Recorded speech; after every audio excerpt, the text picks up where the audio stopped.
السلام عليكم، ازيكم يا حبايبي؟ عاملين ايه؟ يا رب تكونوا بخير. النهارده معانا ممبار وبانيه. النهارده تاني يوم رمضان وقلت بقى ايه اعمل البانيه. جالي ناس وقلت بقى ايه اعمل بانيه. بصوا بقى، انا تبلت البانيه. معايا كيلو من البانيه تبلته ببصلايه مبشوره وملح وفلفل اسود، وجبت بيضتين وعليهم شويه ملح وفلفل اسود وربيتهم كده. والبانيه اللي انا مخمراه في البصل ده فيه باقي منه ميه كده، هنزل بيه على البيض واحطهم كده على بعض. اول حاجه هبدا بيها الدقيق، زي ما انتم شايفين اقلب ايه قطعه البانيه يمين وشمال واضغط عليها في الدقيق كده في الكميه كلها. زي ما انتم شايفين كده اخلصها. اول حاجه اخلص الدقيق كله، زي ما انتم شايفين ماشيين مع بعض خطوه خطوه كده. كمان انا امبارح كان اول يوم، كل سنه وانتم طيبين، كان باقي معايا رز محشي، فقلت بقى اعمل بيه شويه ممبار. وكده انا بخلص معاكم البانيه. بصوا حفيدي قاعد بيضربكم بالمسدس بيلعب معاكم. بصوا، كل شويه يخش لي بقى كل سنه وانتم طيبين. اول يوم وتاني يوم كان عندنا عزومه. بصوا كده خلصت البانيه زي ما انتم شايفين كده بالشكل ده كده في الدقيق. وبعد كده هحطه في البيض والبقسماط واحطه في طبق بقى واحطه على الرف في التلاجة لغايه ما نيجي نقليه مع بعض.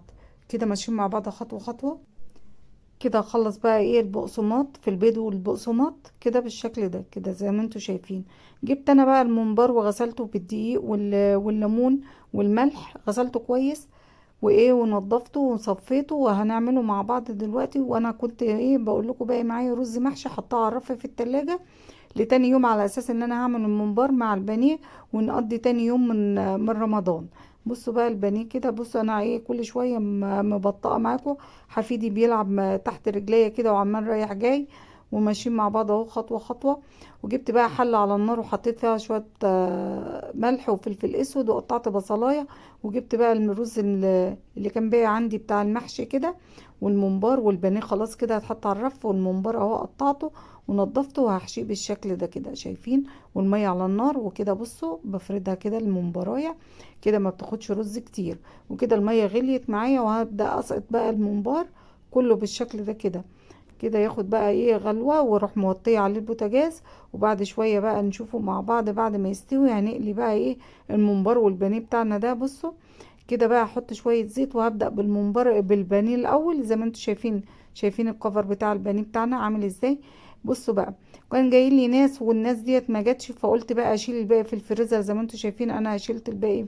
باقي البانيه في الفريزر وباقي الممبار كمان بجمعه في كيس اهو وهشيله في الفريزر.